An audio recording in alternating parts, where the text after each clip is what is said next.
Christmas Day. When he knelt beside the Christmas tree and pulled off the gay paper wrapping from the giant box labeled Will, the first thing he discovered was that it was not a box at all, but a wooden crate. A Christmas choir warbled distant and joyful from the radio in the kitchen. It was the after-Christmas stocking before breakfast gathering of the family, when each member opened just one of his tree presents. The rest of the bright pile would lie there until after dinner, happily tantalizing. Will, being the youngest, had the first turn. He had made a beeline for the box, partly because it was so impressively large and partly because he suspected it came from Stephen. He found that someone had taken the nails out of the wooden lid so that he could open it easily. "Robin pulled the nails out, and Bar and I put the paper on," said Mary at his shoulder, all agog. "But we didn't look inside. Come on, Will, come on." He took off the lid. "It's full of dead leaves or reeds or something." "Palm leaves," said his father, looking. "For packing, I suppose. Mind your fingers, they can have sharp edges." Will tugged out handfuls of the rustling fronds until the first hard shape of something began to show. It was a thin, strange, curving shape, brown, smooth, like a branch. It seemed to be made of a hard kind of papier-mâché. It was an antler, like, and yet not like, the antler of a deer. Will paused suddenly. A strong and totally unexpected feeling had leapt out of him when he touched the antler. It was not a feeling he had ever had in the presence of the family before. It was the mixture of excitement, security, and delight that came over him whenever he was with one of the old ones. He saw an envelope poking out of the packaging beside the antler and opened it. That paper bore the neat letterhead of Stephen's ship. "Dear Will, happy birthday, happy Christmas. I always swore never to combine the two, didn't I? And here I am doing it. Let me tell you why. I don't know whether you'll understand especially after you see what the present is, but perhaps you will. You've always been a bit different from everybody else. I don't mean daft, just different. It was like this. I was in the oldest part of Kingston one day during Carnival. Carnival in these islands is a very special time, great fun, with echoes going back a long, long way. Anyway, I got mixed up in the procession, all laughing people and jingling steel bands and dancers in wild costumes, and I met an old man. He was a very impressive old man, his skin very black and his hair very white, and he sort of appeared out of nowhere and took me by the arm and pulled me out of the dancing. I'd never seen him in my life before, anywhere, I'm sure of it. But he looked at me and said, 'You are Stephen Staunton of Her Majesty's Navy. I have something for you, not for you yourself, but for your younger brother, the seventh son. You will send it to him as a present for his birthday this year and his Christmas combined in one. It will be a gift from you, his brother, and he will know what to do with it in due course, although you will not.' It was all so unexpected. It really knocked me off balance. All I could say was, 'But who are you? How do you know me?' And the old man just looked at me again with very dark, deep eyes that seemed to be looking through me into the day after tomorrow, and he said, 'I would know you anywhere. You are Will Staunton's brother. There is a look that we old ones have. Our families have something of it too.'" "And that was about it, Will. He didn't say anything. He didn't say another word. That last bit makes no sense, I know, but it was what he said. Then he just moved into the carnival procession and out again, and when he came out he was wearing actually, the thing you will find in the box. So here I am sending it to you, just as I was told. It seems mad, and I can think of lots of things you'd have liked better, but there it is. There was something extraordinary about that old man, and I just somehow had to do what he told me. Hope you like your crazy present, mate. I'll be thinking of you both days. Love, Stephen." Slowly, Will folded the letter and put it back in the envelope. A look we old ones have. So the circle stretched all the way around the world. But of course it did. There would be no point in it otherwise. He was glad to have Stephen part of the pattern. It was right somehow. "Oh, come on, Will!" Mary was hopping with curiosity, her dressing gown flapping. "Open it, open it!" Will suddenly realized that his tradition-minded family had been standing patiently immobile, waiting for 5 minutes while he read his letter. Using the lid, of the crate as a tray, he hastily began hauling out more and more palm leaf packing until finally the object inside was clear. He pulled it out, staggering as he took the weight, and everybody gasped. It was a giant carnival head, brilliant and grotesque. The colors were bright and crude, the features boldly made and easily recognizable, all done in the same smooth, light substance, like papier-mâché of a kind of grainless wood. It was not the head of a man. Will had never seen anything like it before. The head from which the branching antler sprang was shaped like the head of a stag, but the ears beside the horns were those of a dog or a wolf, and the face beneath the horns was a human face, but with the round, feather-edged eyes of a bird. There was a strong, straight human nose, a firm human mouth set in a slight mouth. There was not much else that was purely human about the thing at all.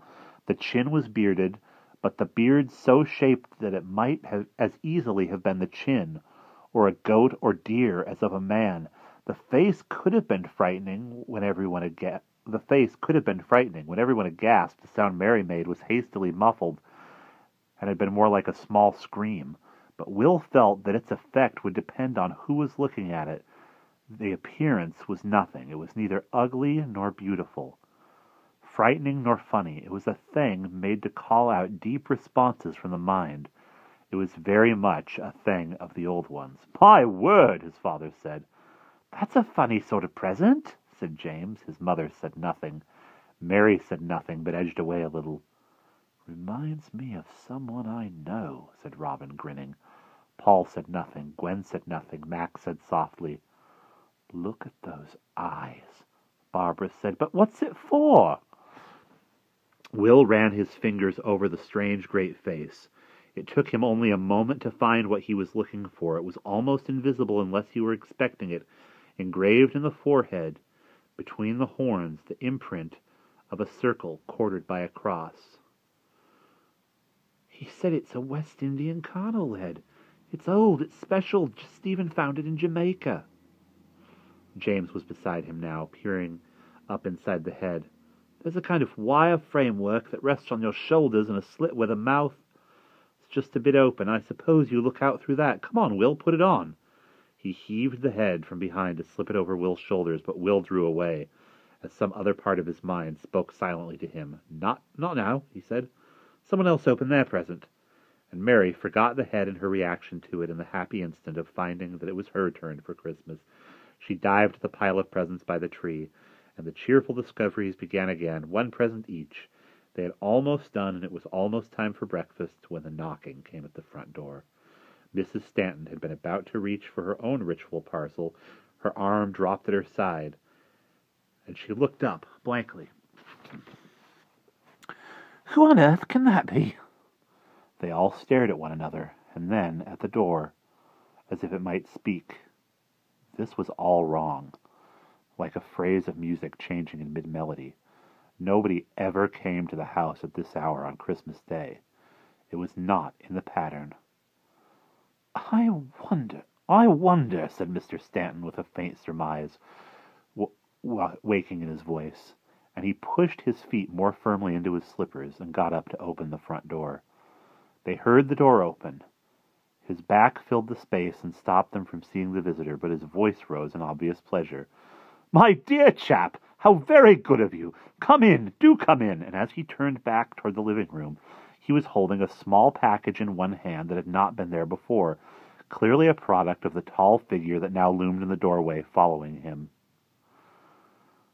Mr. Stanton was beaming and glowing, busy with introductions. "Alice, love, this is Mr. Mitterton. So kind! All this way on Christmas morning, just to deliver. Shouldn't have taken the Mitterton.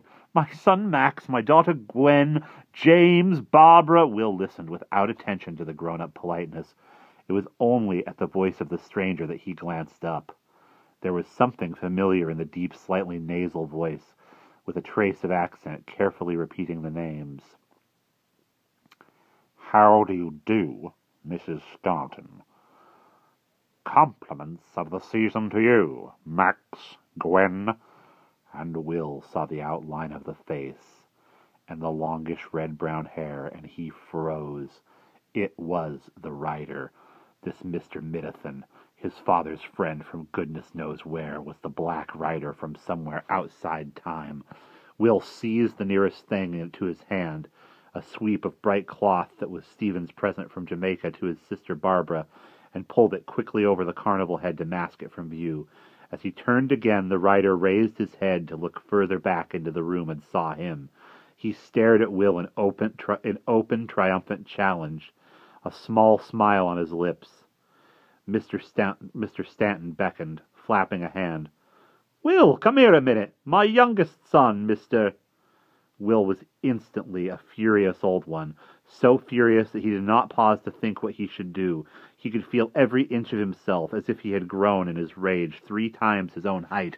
He stretched out his right hand with its fingers spread stiff toward his family, and saw them instantly caught into a stop in time, frozen out of all movement. Like waxworks, they stood stiff and motionless round the room. "How dare you come in here?" he shouted at the rider. The 2 of them stood facing one another across the room, the only living and moving objects there. No human moved. The hands of the clock on the mantelpiece did not move, and though the flames of the fire flickered, they did not consume the logs as they burned. "How dare you? At Christmas, on Christmas morning, get out!"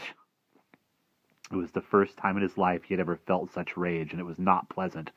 But he was outraged that the dark should have dared to interrupt this, his most precious family ritual.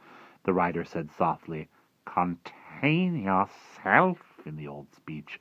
His accent was suddenly much more marked. He smiled at Will without a flicker of change in his cold blue eyes.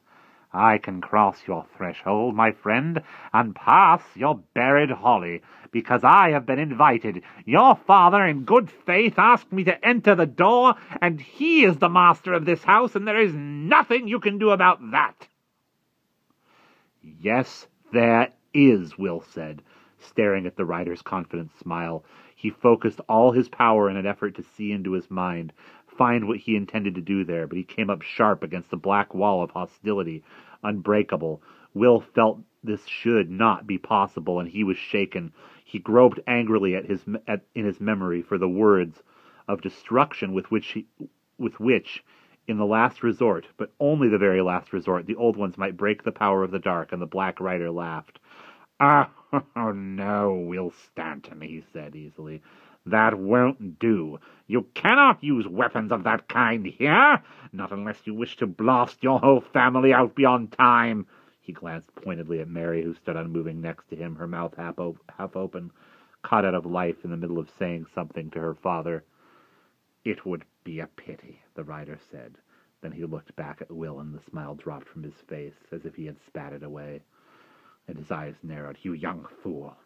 Do you think that for all your gift of gramarye you can control me? Keep your place. You are not one of the masters yet. You may do things as best you can contrive, but the high powers are not for your mastering yet, and nor am I!"